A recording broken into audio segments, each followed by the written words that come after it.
அப்படின்லாம் அக்கா தங்கச்சி பேசாமல் ஐபிஎஸ் எந்த ஐஎஃப்எஸ் உண்டு அப்படின்னு பிரித்து எடுத்து இவங்க 2 பேருக்கும் கண்டிப்பாக ஒரு பெரிய கைத்தறல் கொடுக்கணும். ஏன்னா அவங்க கடந்து வந்த பாதையும் அவங்க எத்தனை பேருக்கு இன்ஸ்பிரேஷனாக இருக்காங்கன்றது அவர்கள் கடந்து வந்த அத்தனை விதக்கும் தெரியும். ஸோ அந்த தொகுதிக்கும் மக்களுக்கும் இன்ஸ்பிரேஷனாக இருக்கிறது பெரிய பெரிய நன்றி. அவர்களை தொடர்ந்து அடுத்தது மாற்றத்துக்கான விதையை தொடர்ந்து தன்னோட படைப்புகள் மூலமாக விதைச்சிட்டு வரக்கூடிய ஒரு மிகப்பெரிய படைப்பாளர் அண்ணன் மாரி செல்வராஜ் அவர்களை ஒரு சில வார்த்தைகள் பேச அழைக்கிறோம்.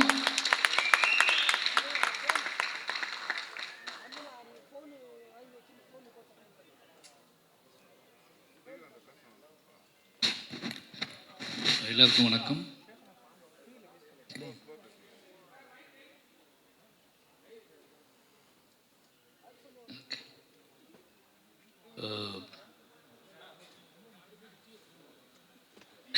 என்ன பேசுன்னு தெரில. ஏன்னா படம் நேற்று நைட்டு தான் பார்த்தேன். அதனால் யோசிச்சுட்டே உட்காந்துட்டு இருந்தால் எல்லாரும் பேசுகிறத கவனிக்க ஆரம்பிச்சேன்னா நிமிஷா விஜயன் பக்கத்துலேருந்து பேசிகிட்டே இருந்தாங்களா. நான் எனக்கு ஒரு சின்ன டவுட் அவங்ககிட்ட கேட்டேன். படத்தில் அவங்க கேரக்டர் கொஞ்சம் ஸ்பெஷலாக பண்ணியிருக்காங்க. அது எந்த மாதிரி டிசைன் பண்ணி இப்போ என்னோடய அசிஸ்டன்ட் டைரக்டரோட தான் அந்த படம் நான் பார்த்தேன் நேற்று நைட்டு. இப்போ டிஸ்கஷன் படம் முடிச்சுட்டு பேசும்போது அந்த கேரக்டரோட டிசைன் எப்படி அப்படின்னு பேசிகிட்டு இருக்கும்போது இப்போ எனக்கு தோணுது உங்களை பார்த்துட்டு தான் அவங்க அதை பண்ணியிருப்பாங்கன்னு சொல்லிட்டு. எனக்கு சரியாக இங்கிலீஷ் தெரியாது அப்படின்னால அது என்ன டிசார்டர்னு எனக்கு கண்டுபிடிக்க தெரில. அது கொஞ்சம் அசிஸ்டண்ட்டு கேட்டேன் என்ன டிசார்டர் அது அப்படின்னு கேட்டேன்னா அப்போ வந்து அது கொஞ்சம் என்ன சொன்னால் எது பயங்கர எனர்ஜியாக இருப்பாங்க, எக்ஸ்ட்ராவாக யோசிப்பாங்க, ஏதாவது ஒன்று பார்டர் அப்போ அது எப்படின்னு யோசிச்சுக்கிட்டே படம் கார் ஓட்டிகிட்டு வந்தேன். இதை பற்றி நம்ம என்ன பேசுகிறது அப்படின்னு யோசிச்சிட்டே வந்தேன். வந்து உட்கார்ந்துலேருந்து அவங்க பண்ணுற ஆக்டிவிட்டீஸ்லாம் பார்க்கும்போது ஓ இது அதில் சேர்ந்தது தானா அப்படின்னு சொல்லி ரொம்ப எனர்ஜியாக இருக்காங்க. நிச்சயமாக டீமுக்கு முதல்ல நன்றி சொல்லணும். இந்த படம் பார்த்தேன். ஃபஸ்ட்டு அந்த படத்துலேருந்தே முதல்ல ஆரம்பிச்சிடலாம்னு நினைக்கிறேன். நெல்சன், எனக்கு நெல்சன் பழக்கம் வந்து நான் அந்த நெல்சனுக்கு கால் பண்ணதுக்காக ஒன்று இந்த நெல்சனுக்கு கால் பண்ணிட்டேன். ஃபோன் அடிச்சுட்டு யோ எங்கேயா இருக்கு அப்படின்னு கேட்கும்போது மாதிரி நான் நெல்சன் பேசுகிறேன் அப்படின்னேன். நம்ம நெல்சன் பேச மாட்டாப்லையே அப்படின்னு. அப்புறம் இதில் நெல்சன் எனக்கு ரொம்ப பிடிக்கும். ஏன்னா ஒரு நாள் கூத்து அவரோட முதல் படம். பொதுவாக நம்ம என்ன நினைப்போம்னா 2 ஆப்ஷன் இருக்குது சினிமா நம்ம வந்து சூஸ் பண்ணுறதுக்கு. படம் 2 ஆப்ஷன் அப்படின்னா 2 வேரியேஷன் இருக்குது. ஒன்று ஃபைட், ஒரு என்ன சொல்கிறதுனா யார் என்ன சொன்னாலும் கேட்காம அடமெண்ட்டாக நம்மளோட கிரியேஷன் இப்படியாப்பட்ட கதைகளை சூஸ் பண்ணி அந்த கதைகளுக்காக ஃபைட் பண்ணி அந்த கதைகளை மேடை ஏற்றுறது, அந்த கதைகளை வந்து ஆடியன்ஸ்ட்டு கொண்டு போய் சேர்க்கறதுன்னு ஒரு விஷயம் இருக்குது. இன்னொரு விஷயம் எது வெற்றியின் பக்கத்தில் இருக்குது, எது வந்து சக்ஸஸாக இருக்குது, எது நம்மளை போர்ட்ரேட் பண்ணும், நம்மளை ஒரு டைரக்டராக நம்மளை ஒரு செலிபிரிட்டியாக எது போர்ட்ரேட் பண்ணணும்னு சொல்லி சூஸ் பண்ணி அந்த பக்கம் போய் நிற்கிறது, சம்பாதிக்கிறது. இந்த மாதிரி நெல்சனோட 4 படங்கள் எடுத்து பார்த்தீங்கன்னா ரொம்ப ஆச்சரியமாக இருக்கும். என்ன ஆச்சரியமாக இருக்கும்னா அவர் கதை ரொம்ப கனமான கதைகளை எடுத்துக்குவார். நான் நிறைய நாள் யோசிச்சிருக்கேன் அவரோட வயசு தான் என்ன, ஏன் அழகு அந்த ஒரு நாள் கூத்து பார்க்கும்போது எனக்கு வந்து அப்போ வந்து அவர் கூட பழகின ஃப்ரெண்ட்ஸ்லாம் எனக்கு ஃப்ரெண்ட்ஸாக இருந்தாங்க. அவங்க எல்லோரும் நெல்சன் பேசும்போது ஒரு சின்ன பையன் மாதிரி நினச்சிட்டேன் நான். அப்போ இவர் சூஸ் பண்ணுற கதைகள் எல்லாமே வந்து மான்ஸ்டராக இருக்கட்டும், இல்லை வந்து ஃபர்கானாவாக இருக்கட்டும், ஒரு நாள் கூத்துலாம் ஃபஸ்ட்டு படம் தொடங்கின விதமே வந்து ஒரு மெச்சூர்டான, இது ஒரு என்ன சொல்கிறது, இது வந்து இன்னொரு இப்போ உள்ள ஜென்ரேஷன் பார்ப்பாங்களாம், இப்போ உள்ள ஜென்ரேஷன் கனெக்ட் ஆவாங்களாம் அப்படின்லாம் யோசிக்காமல் ஒரு சினிமாவை நேர்மையாக அது நீ கனெக்ட் ஆகுது ஆகலை, எனக்கு ஒரு விஷயத்தை காட்டணும்னு தோணுது, அது இப்படி தான் தொடங்கணும்னு தோணுது, நான் அதை அப்படி தொடங்கணும். அந்த மாதிரியான மனிதர்களை இந்த மாதிரி விலகி நிற்கக்கூடிய அங்கங்கே அவர் கதாபாத்திரத்தில் ரொம்ப பிடிச்சது என்ன அப்படின்னா எல்லாத்துக்கும் இன்டீரியராக ஒரு லைஃப் இருக்கும். எல்லா கேரக்டர்ஸுக்கும் இன்டீரியராக ஒரு லைஃப் இருக்கும். வெளியே நம்ம எல்லாம் ஜாலியாக இருப்போம், ஆடுவோம், பாடுவோம், என்ன ஏதோ பண்ணுவோம். பொது புத்தி என்ன இருக்கோ பொது புத்தியோட கனெக்ட் ஆகி பொது புத்தி கூட ட்ராவல் பண்ணிகிட்டு இருப்போம்.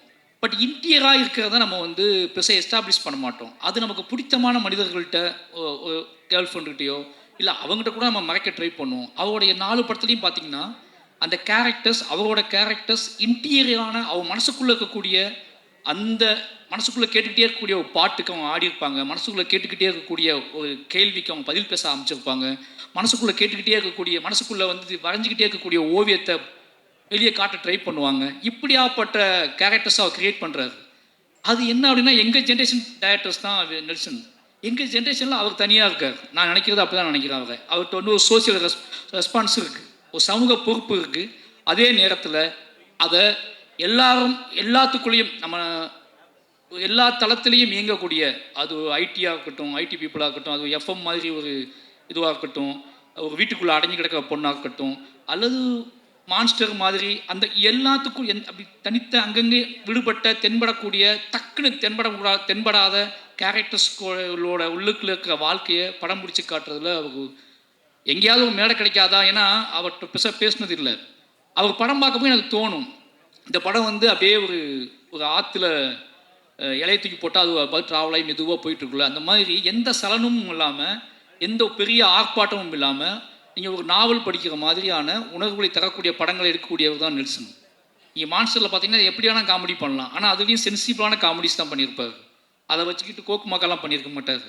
இது ஏதாவது ஒரு ஸ்டேஜ் கிடைக்காதான்னு நான் ஏங்கியிருக்கேன் அவர்கிட்ட டிஸ்கஸ் பண்ணுறதுக்கு, அவர் பேசுகிறதுக்கு. ஏன்னா இந்த தலை ரொம்ப முக்கியமானது. அப்படி டிஎன்ஏ இது பார்க்கும்போது எனக்கு வந்து அந்த கதையை வந்து சூஸ் பண்ணதும், இந்த கதையை படம் பண்ணணும்னு சூஸ் பண்ணதும், அவரோட அந்த பயோபிக் அவரோட சினிமாகிராஃபியில் பார்க்கும்போது எனக்கு தெரியுது அவர் இந்த மாதிரி தான் சூஸ் பண்ணுறாரு. நினச்சி பார்த்தா அவருக்கு ஒரு சினிமா அறிவு இருக்குது, சினிமா வட்டம் இருக்குது. இப்போ என்ன குதிரை வேகமாக ஓடும், இப்போ என்ன படம் எடுத்தால் பயங்கரமாக ஹிட் ஆகும்னு நினச்சா ஒரு கதையை அவரால் பண்ண முடியும். ஆனால் அவர் அந்த ஒரு ஆற்றின் போக்கில் உருளக்கூடிய கூழாங்கல்லாவே இருக்காரு. அவருக்கு வாழ்த்துக்கள். நிச்சயமாக அந்த அவர் லிஸ்ட்டில் வந்து டிஎன்ஏ படமும் ரொம்ப மனசுக்கு நெருக்கமான படமாக இருந்துச்சு. அது காரணம் என்ன அப்படின்னா, ஒரு நாவல் படிக்கிற மாதிரி இருந்துச்சு. குட்டியாக நம்ம ஒரு நாவல் படிப்போம்ல.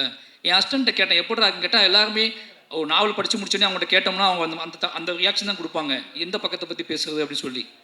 அந்த மாதிரி எல்லாருக்கிட்டையுமே ஒரு அமைதியும் ஒரு மௌனம் இருந்துச்சு. ஏன்னா இது வந்து இந்த படத்தை பார்க்கும்போது என்னன்னா, நீங்கள் ஆர்ப்பாட்டம் இல்லாமல் ஒரு உண்மையை நேருக்கு நேராக பார்க்குற ஃபீல் இருக்கும். இந்த படத்தை பார்க்கும்போது என்ன தோணும் அப்படின்னா, ஊடு கத்திலாம் பார்க்க முடியாது. ஒரு படத்தை பார்க்கும்போது நம்ம படுத்து எந்திரிச்சு போன இடத்துல பக்கத்தில் ஒன்று நடந்திருக்கும். நம்ம பில் கட்ட கவுண்டரில் நின்றுருப்போம். அந்த கவுண்டருக்கு ஒரு கதை இருக்கும், நமக்கு தெரியாது. நம்ம ஒரு டாக்ஸியில் ட்ராவல் பண்ணியிருப்போம். அந்த டாக்ஸிக்குள்ளே ஒரு பயங்கரமான கதை இருக்கும், நமக்கு தெரியாது. நம்ம இப்படி அங்கங்கே வாழ்க்கையை வாழ்ந்துகிட்டே இருக்கோம்.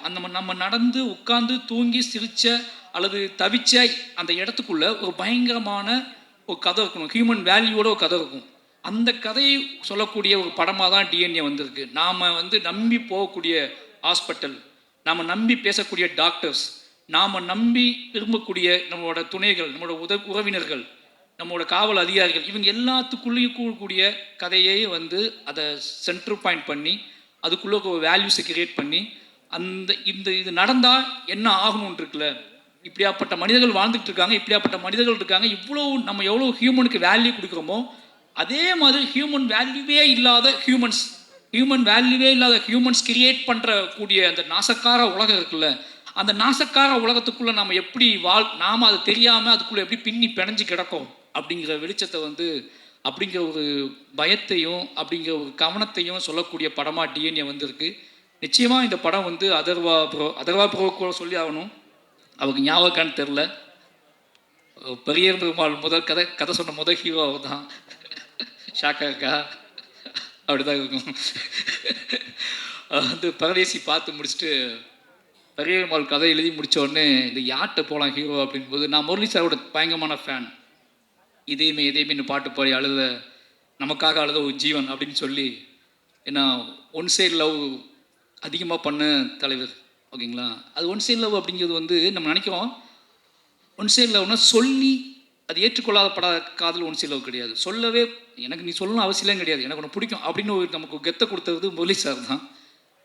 அவர் ஒரு பையன் ஹீரோ ஆகிட்டார்னு சொன்ன உடனே, நான் பானா காத்தாடி வந்த உடனே பெரிய பெருமாளுக்குள்ளே வச்சு யோசித்த ஹீரோ நீங்கள் தான். ஏன்னா முரளி சார் பையன் நம்மளை மாதிரி தான் இருப்பாப்புல நம்மளை மாதிரி தான் இருப்பாப்புல, இந்த கதைக்கு பயங்கரமாக ஆப்டாவா அப்படின்னு சொல்லி மீட் பண்ணலாம் செஞ்சேன், கதை சொன்னேன். பட் ஏதோ ஒரு அவரோட பிஸி ஷெடியூலில் அந்த கதை கிளிக் ஆகலை. சொன்னால் நம்ப மாட்டீங்க, ரொம்ப ஃபீல் பண்ண அன்னைக்கு. முரளி சார் பையன் கதை பண்ணலையே, இப்போ யாரை வச்சு தான் படத்தை பண்ணுறது, வேறு ஹீரோட்ட போயிடலாமா அப்படி. வேறு ஹீரோ முரளி சார் பையனே ஒத்துக்கல இந்த கதையை. நம்மளை பார்த்து நம்ம இப்போவுமே இப்படி தான் இருக்கோம், அப்போ ரொம்ப மோசமாக இருப்போம். நம்மளை பார்த்து அவரே நம்ம டயட்டை நம்பலை, யார் நம்ப போகிறா அப்படின்னு சொல்லி பயங்கர அப்செட்டில் இருந்தேன். என் ஒய்ஃபிட்டெலாம் சொல்லியிருந்தேன் நான், அதர்வா கிளிக் பண்ணுறோம், பெரிய பெருமாள் வந்து அதர்வா தான் அப்படின்னு சொல்லி. அது நடக்கலை.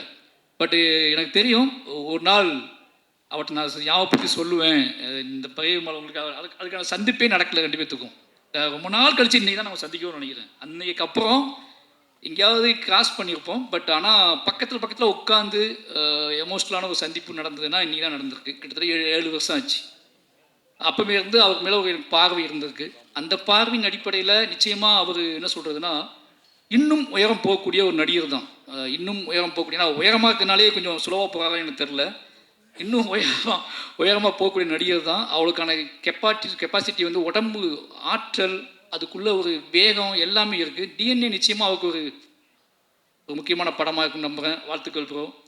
அப்புறம் படத்தின் கதாநாயகிகள் 2 பேருமே நல்லா நடிச்சிருக்காங்க.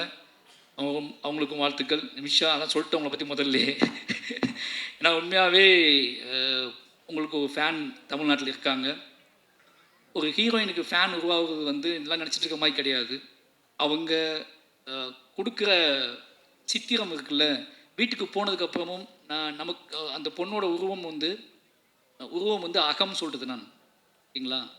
அந்த கண்ணுக்குள்ளே தென்பட்ட ஏதோ ஒரு வெளிச்சமோ நம்ம வீட்டுக்கு போனதுக்கு அப்புறம் கூட நமக்கு தென்பட்டுகிட்டே இருந்துச்சு. நம்ம அந்த ஹீரோயினை தான் மனசுக்குள்ளே நினைக்கிறோம், ஓகேங்களா? அந்த கேரக்டர் தான் நம்ம மனசுக்குள்ளே நினைக்கிறோம். நீங்கள் நம்ப மாட்டீங்க, நானும் இதே என் ஹஸ்பண்ட்லாம் சொல்லியிருக்கேன். எந்த மாதிரி பொண்ணு வேணும் அப்படின்னு கேட்கும்போது நிமிஷா இருக்காங்கல்ல அவங்க மாதிரி. ஆனால் உங்கள்கிட்ட நான் வந்தது இல்லை. ஆனால் என் ஹஸ்பண்ட் அடிக்கடி சொல்கிறது வந்து நிமிஷா இருக்காங்கல்ல அவங்கள மாதிரி ஒரு பொண்ணு தான் பெட்டராக இருக்கும்டா இப்படி சொல்லியிருக்கேன் நான். அப்படி சொல்லக்கூடிய இந்த மனிதர்களோட இயல்பான மனிதர்களுக்குள்ளே டக்குன்னு தென்படக்கூடிய ஒரு உருவமாக நீங்கள் இருக்கீங்க. ரொம்ப தூரத்தில் இல்லை, நீங்கள் எங்களுக்குள்ளே புழங்கிக்கிட்டு இருக்கக்கூடிய முகம், அதுக்கான திறன் எல்லாமே உங்கள்கிட்ட இருக்குது. வாழ்த்துக்கள். நீங்கள் இன்னும் நிறைய படம் பண்ணதுக்கு வாழ்த்துக்கள். அப்புறம் தலைவர் நம்ம அம்பேத்கர் வந்து ரொம்ப பெருமையாக இருக்குது. எனக்கு ரொம்ப ஆச்சரியமாக இருக்குது. என்ன சொல்கிறதுனா 10 படம் நேற்று தான் லிஸ்ட்டு சொல்லிட்டு இருந்தார். எனக்கு ஷாக் ஆகிடுச்சு, இவ்வளோ படமா அப்படின்னு சொல்லி. ஏன்னா இப்போ என்னோடய ஒய்ஃப் சொல்லுவாங்க, நீ அரசியல் பேசு, சினிமாவில் பேசு, இது பண்ணு, எழுதுதான் ஓகே, பட் ஆனால் அரசியல்வாதி மாதிரி யோசிச்சிடாத அப்படிம்பாங்க. அரசியல் மாதிரி யோசிச்சு ஏதாவது மேடையில் பெட்டிடாத, மேடையில் பேசிடாத. அந்த அரசியல்வாதி தன்மை வந்துடுச்சு அப்படின்னா உங்களால் சினிமாவுக்குள்ளே கிரியேட்டிவிட்டி நீ இழந்துடுவ அப்படின்னு சொல்லிகிட்டே இருப்பாங்க.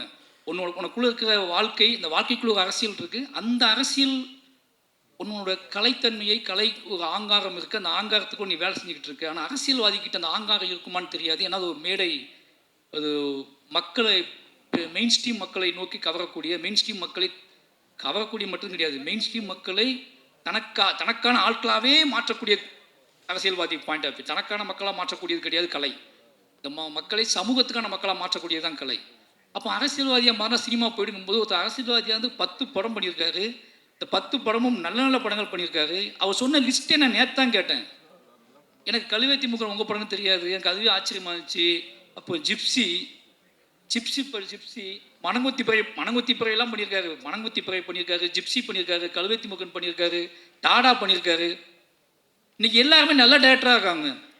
ராஜமுருகனை வந்து ஜிப்சி பண்ணதுக்கப்புறம் அந்த மாதிரி ஒரு கான்செப்டை அவ்வளோ ஆர்டிஸ்டிக்காக எடுத்துருப்பாங்க அந்த படத்தை. அந்த படம் எடுத்துட்டு பாருங்க, அந்த படத்தை இன்னும் செலிப்ரேட் பண்ணுறாரு, அந்த படத்தை கொண்டாடுறாரு. அது ஏன் படம்ங்காரு, ஜிப்சி அப்படி ஜிப்சி ப்ரொடியூசர் நான் சொல்கிறாரு.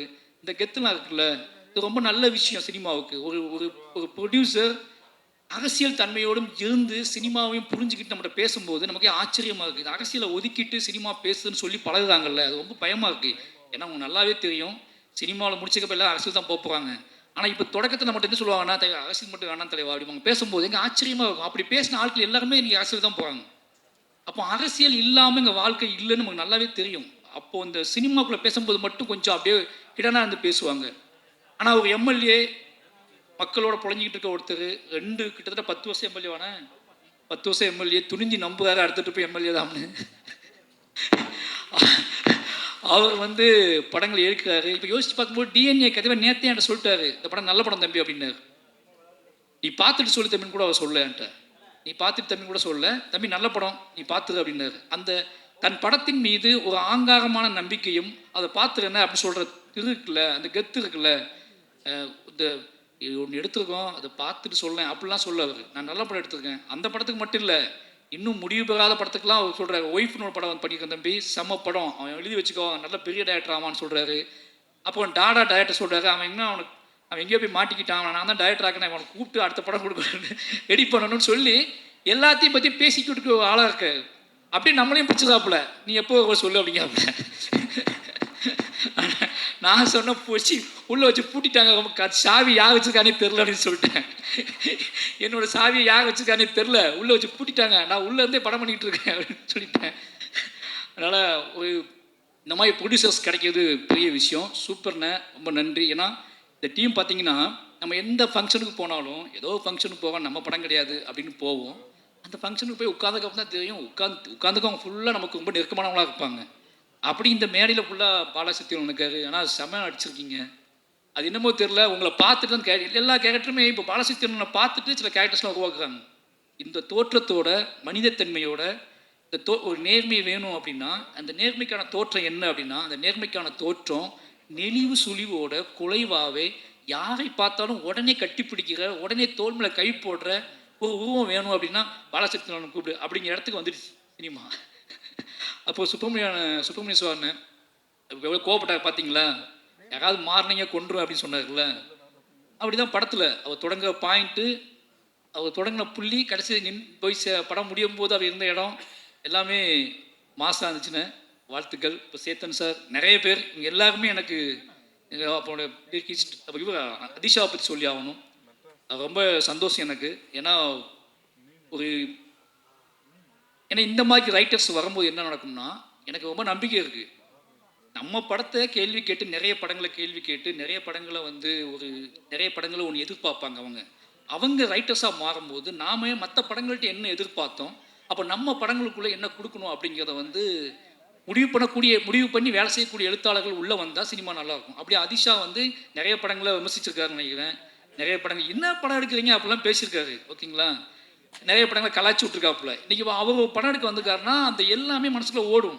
ஓகேங்களா, அப்போ எல்லாம் மனசுக்குள்ள ஓடுங்கும்போது என்ன வேண்டாம், எது இந்த சமூகத்துக்கு அவசியமற்றது, சந்தோஷமாக இருக்கலாம், ஜாலியாக இருக்கலாம், ஆடலாம், பாடலாம், கொண்டாடலாம், காதலிக்கலாம், ரொமான்ஸ் பண்ணலாம், எதுவும் பண்ணலாம். ஆனால் எப்படி இதை கொடுத்துடக்கூடாது அப்படிங்கிற தெளிவும் ரைட்டர்ஸ்ட்டு இருக்குன்னு ஆகணும். அவர் எதை நம்ம புஷ் பண்ணி கொடுத்துடக்கூடாது அப்படின்னு சொல்லி அவர் அந்த படத்தில் வேலை பார்த்துருக்காங்க. எனக்கு இப்போ தான் தெரியும். அவர் பார்த்தோன்னே ஆச்சரியமாக இருந்துச்சு. வாழ்த்துக்கள் ப்ரோ, உண்மையாகவே சொல்கிறேன். நெக்ஸ்ட் அடுத்தடுத்த இடத்துக்கு நீங்கள் போகணும். நல்ல இந்த மாதிரி இன்னும் நிறைய பேர் உள்ளே வருவாங்க. ரொம்ப நன்றி, அவருக்கு ரொம்ப நன்றி. அப்புறம் மியூசிக் நான் உண்மையாகவே ஒரு கவிஞனோட படம் எடுக்கணும், நான் கவிஞனோட வாழ்க்கை வரலாற்றை நான் எடுக்கணும்னு ஆசைப்பட்டேன்னா நான் கார்த்திக் நேத்தா கதையை நான் எடுப்பேன். ஏன்னா தமிழ் வாழ்வோட கொந்தளிப்பு, ஏமாற்றம், அவமானம், கனவுகள், என்ன சொல்கிறது, ஒரு நிதானமற்ற தன்மை, ஏக்கம், வெறி, எவனுமே இந்த உலகத்தில் எனக்கு வேணாண்டா அப்படின்னு நினச்ச ஒரு வாழ்வு இன்றைக்கி எல்லாருமே எனக்கு வேணும் அப்படின்னு நினைக்கிற விருப்பம், இது எல்லாமே நிரம்ப பெற்ற ஒரு கவிஞன் கார்த்திக் நேத்தா. 2 பேத்துக்குள்ள அண்ணன் தம்பி ரிலேஷன்ஷிப், அண்ணன் தம்பியாக வாழ்ந்துருக்கோம், அண்ணன் தம்பியாக 2 பேரும் சண்டை போட்டிருக்கோம், அண்ணன் தம்பியாக ரோட்டில் விழுந்திருக்கோம், பேசியிருக்கோம். பயந்துருக்கேன் நான் அவரை பார்த்து ஒளிந்த தருணங்கள் நிறைய. ஆனால் இன்னைக்கு அவரை பார்க்கும்போது இந்த ஸ்டேஜில் நீ என்ன நினச்சிக்கோ, இந்த ஸ்டேஜில் நான் கம்பீரமாக உணர்ந்த ஒரு இடம் கார்த்திக் அண்ணனை பார்த்தது தான். அவர் நடந்து வந்ததும், கம்பீரமாக நின்றதும், அவர் உடல் வாகும் இப்போ எப்படி இருக்குன்னு பார்க்கும்போது வாழ்க்கை இவ்வளோ பெரிய மாற்றத்துக்கு உட்பட்டது தான் வாழ்க்கை. நாம் ஏன் இன்னும் மாற தம்பி, அதெல்லாம் மாறாது தம்பி, இதெல்லாம் செய்ய முடியாது தம்பி, அதெல்லாம் பண்ண முடியாது தம்பி, எப்பேற்பட்ட மாற்றத்தை கிரியேட் பண்ணி இன்னைக்கு முத்தமலை பாட்டு இன்னைக்கு கேட்கும்போது ஒருத்தர் இவ்வளவு நிதானமும் உறவுகளின் மீது, அன்பின் மீது, பேரன்பின் மீது இவ்வளவு நிதானம் அப்போ அந்த மாதிரியான ஒரு காட்டாற்று வெள்ளம் மாதிரி வாழ்ந்த ஒரு ஆள் இன்னைக்கு ஒரு நிதானமாக இவ்வளோ இவ்வளோ பாடல்களை உருவாக்க முடியுது, அதை இவ்வளோ தெளிவாக கொடுக்க முடியுதுன்னா தமிழ் வாழ்வில், நம்மளோட இலக்கியத்தில், நம்மளோட அன்பில் எல்லாமே இருக்குது. நாம் கொஞ்சம் செல்ல மனிதர்கள் சில தாமதமாக வருவாங்க. சில மனிதர்கள் இன்னும் பிரளயமாக அவங்க மனம் போன போக்கில் ஒரு வாழ்க்கையை வாழ்ந்துட்டு அதுக்கப்புறம் தெளிவு பெற்று அதை நம்ம சேருவாங்க. நாம் அது வரைக்கும் பொறுத்திருக்க வேண்டியிருக்கு. தயவு செஞ்சு சொல்கிறேன், இந்த மாதிரி கார்த்திக் நேத்தான மாதிரி நிறைய பேர் இருக்காங்க. நாம் என்னமோ அவனை உதாசீனப்படுத்திட்டு இவன் உருப்படவே மாட்டான்னு நினச்சிடுவோம். ஆனால் அவங்க கிளம்பி வந்தாங்கன்னா, அவங்க மாறினாங்கன்னா அதுக்கப்புறம் தமிழ் இலக்கியமும் தமிழ் சினிமாவும் மாற போகிற இடம் இருக்குல்ல, அது பயங்கரமாக இருக்கும்னு நினைக்கிறேன். அப்படியான ஒரு வாசலை கார்த்திகை நான் திறந்து வச்சுருக்காரு. அப்புறம் தோழர் உமாதேவி அவங்க கூட இன்னும் ஒர்க் பண்ணலாம். இதுக்கான காரணம் என்ன அப்படின்னா, கோபம் கூட இருக்கும், டேய் படமே கொடுக்க மாட்டேன்றீங்க. ஆனால் ரீசன் என்ன அப்படின்னா, என்னோடய வாழ்வு, நான் என்னோடய கம்போசருக்கு நான் உட்காந்து வேலை செய்யும்போது நானே சில வார்த்தைகள் சொல்லுவேன், அப்படியே வந்துடும். இப்போ நானே சில நாள் எழுதிடுவேன், தவிர்க்க முடியாமல் சில மியூசிக் டேரக்டர்ஸில் கொடுப்பேன். எனக்கு என்னென்னா, எனக்கு ஏதோ எழுத்து சம்மந்தமாக நான் அது என்னோட பாயிண்ட் ஆஃப் வியூவாக இருக்குன்னு ஆசைப்படுறதுனாலேயே எனக்கு என்னமோ தெரியல அப்படி போயிடுது. எழுத்து தான் என்னை உருவாக்கிச்சு, எழுத்துச்சா என்னை செதுக்கிச்சு அப்படின்னாலேயே இன்னொருத்தர் கூட அதை ஷேர் பண்ணி அதை சொல்லி வரக்கூடிய எனக்கு டக்குன்னு தூங்கி எந்திரிச்சோடனே என்ன தோணுதோ அதை டக்குன்னு நான் அது திரைக்கதையாவோ கதையாகவோ எடுத்துக்குவேன். நான் வந்து திரைக்கதைக்கும் டீம் வைக்கல, என்கிட்ட லிரிக்குக்கும் பெருசாக நான் டீம் வைக்கல. அதுக்காக காரணம் இதுதான். எனக்கு ஒன்று தோணும், அது டக்குன்னு போயிடுவேன். ஆனால் நிச்சயமாக இவங்கெல்லாம் பிடிக்கும், இவங்கெல்லாம் பார்த்து பிரமிச்சிருக்கேன் நான். அப்படியாப்பட்ட எல்லா மனிதர்களும் முத்தமிழ் அவர் நான் ஒர்க் பண்ணதே இல்லை, ஆனால் சந்தோஷ் நாயன் அவங்களை பற்றி சொல்லிட்டே இருப்பார். இப்படி எல்லா டீமுமே ஏன் மனே பேசணும் தப்பாக நினைக்காதீங்க. இவங்க எல்லாருமே இந்த டிஎன்ஏ படம் வந்து எல்லாருமே ஜெயிச்சே ஆகணும். நெல்சன் நிச்சயமாக ஜெயிச்சே ஆகணும். வெற்றி அப்படிங்கிறது என்ன தெரியுமா உங்களுக்கு? அவர் நிம்மதியாக படம் ரிலீஸ் ஆன நைட்டு நிம்மதியாக தூங்குறது. வெற்றி வேறு ஒன்றுமே கிடையாது.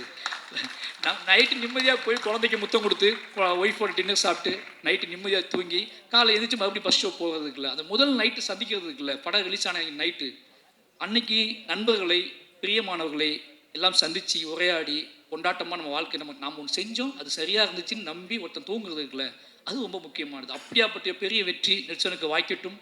அப்புறம் திங்மி சந்தோஷ், இந்த இடத்துல நான் கூட முந்திட்டேன், அவர் இன்னும் படம் பார்க்கணும்னு நினைக்கிறேன், நான் பார்த்துட்டேன். அதனால் வந்து இந்த படத்துக்கு ரொம்ப சின்ன படங்களுக்கு நிறைய சப்போர்ட் பண்ணக்கூடிய ஒரு முகமாக இருக்கார். அவருக்கும் வாழ்த்துக்கள். திங் மியூசிக் டிஎன்ஏ படத்துக்கு பயங்கர சப்போர்ட் பண்ணோம். அப்புறம் இந்த பாடலை வெளியிட்டவர்கள் ரொம்ப ஆச்சரியமாக இருந்துச்சு. ஏன்னா அவர் அண்ணன் சொன்னார், இவங்க தான் வாங்கணும் தம்பி, இவங்க தான் பண்ணணும் தம்பி மேடையில் அப்படின்னு சொல்லி. சினிமாவை விட்டு ஒதுங்கி வீட்டுக்குள்ளே பூட்டி வச்சு படித்தவங்க தானே நீங்கள்? அதான் சினிமா பார்க்காத கெட்டு போயிடுவேன்னு சொல்லி அப்படி இல்லையா? சரி, அப்போ நல்ல விஷயம்தான். சினிமா பார்த்தும் நல்ல சினிமா பார்த்துருக்காங்க. ஓகே, நல்ல சினிமா பார்த்து வாழ்க்கையிலையும் பெருசாக படிப்புலையும் சரி பெருசாக ஜெயிச்ச இவங்க 2 பேர்த்துக்கும் டிஎன்ஏ டீமுக்கு வந்து சப்போர்ட் பண்ணி இவங்க 2 பேர்த்துக்குமே நன்றி, வாழ்த்துக்கள். நிச்சயமாக இந்த டிஎன்ஏ படம் எல்லாத்துக்கும் சந்தோஷத்தையும் நிம்மதியும் கொடுக்கக்கூடிய கொண்டாட்டத்தையும் கொடுக்கக்கூடிய படமாக இருக்கட்டும். வந்திருந்த அனைவருக்கும் என்னோட நன்றியும் அன்பும்.